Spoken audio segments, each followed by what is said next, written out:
और लगातार ईरान को सरेंडर करने की धमकी दी जा रही है। इजरायल के साथ मिलकर अमेरिका ईरान के साथ 10 दिन भी युद्ध में बम और मिसाइलें बरसा रहा है। लेकिन इस बीच खबर है कि ट्रंप ने साउथ कोरिया में अचानक अमेरिकी फौज उतार दी है। हालांकि ये कोई युद्ध की तैयारी नहीं है और न ही ट्रंप की तरफ से डायरेक्ट टारगेट किया गया है उत्तर कोरिया को या उनके किम जोंग को।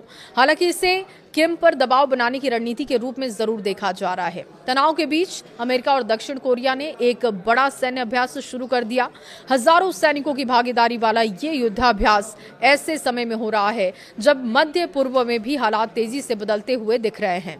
फ्रीडम शील्ड नाम के इस सैन्य अभ्यास ने एक बार फिर से एशिया में रणनीतिक हलचल तेज कर दी है। सवाल उठ रहे हैं कि आखिर अचानक इतने बड़े स्तर पर अमेरिकी सैन्य गतिविधियों की जरूरत क्यों थी?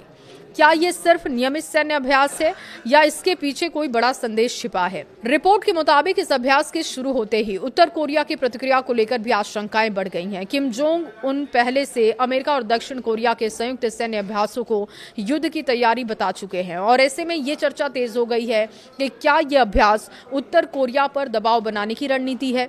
दूसरी तरफ कुछ रिपोर्ट में यह भी कहा जा रहा है कि अमेरिका अपने कुछ सैन्य संसाधनों को मध्य रूप से मध्य पूर्व की तरफ ट्रांसफर करना चाहता है और इन तमाम अटकलों के बीच फ्रीडम शील्ड अभ्यास वैश्विक राजनीति का बड़ा मुद्दा बन सकता है।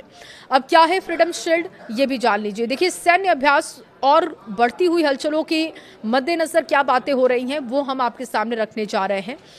अमेरिका और दक्षिण कोरिया का यह संयुक्त सैन्य अभ्यास 19 मार्च तक चलने वाला है। दक्षिण कोरिया के ज्वाइंट चीफ्स ऑफ स्टाफ के मुताबिक इस अभ्यास में करीब 18,000 दक्षिण कोरियाई सैनिक हिस्सा ले रहे हैं। हालांकि अमेरिका की ओर से भाग लेने के लिए सैनिकों की सटीक संख्या सार्वजनिक नहीं की गई।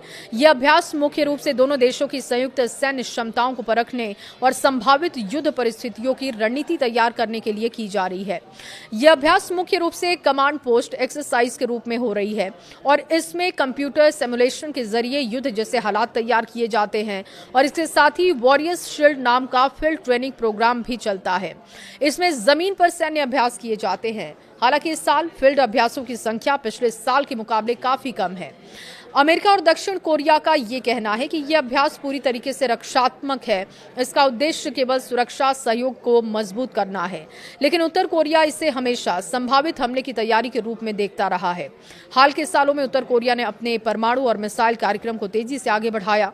दक्षिण कोरिया की सरकार कूटनीति के रास्ते को भी खुला रखना चाहती है और ऐसे में अमेरिका और दक्षिण कोरिया के लिए ये चुनौती है कि वो सुरक्षा सहयोग मजबूत करे, लेकिन साथ ही क्षेत्रीय तनाव को भी नियंत्रित रखे।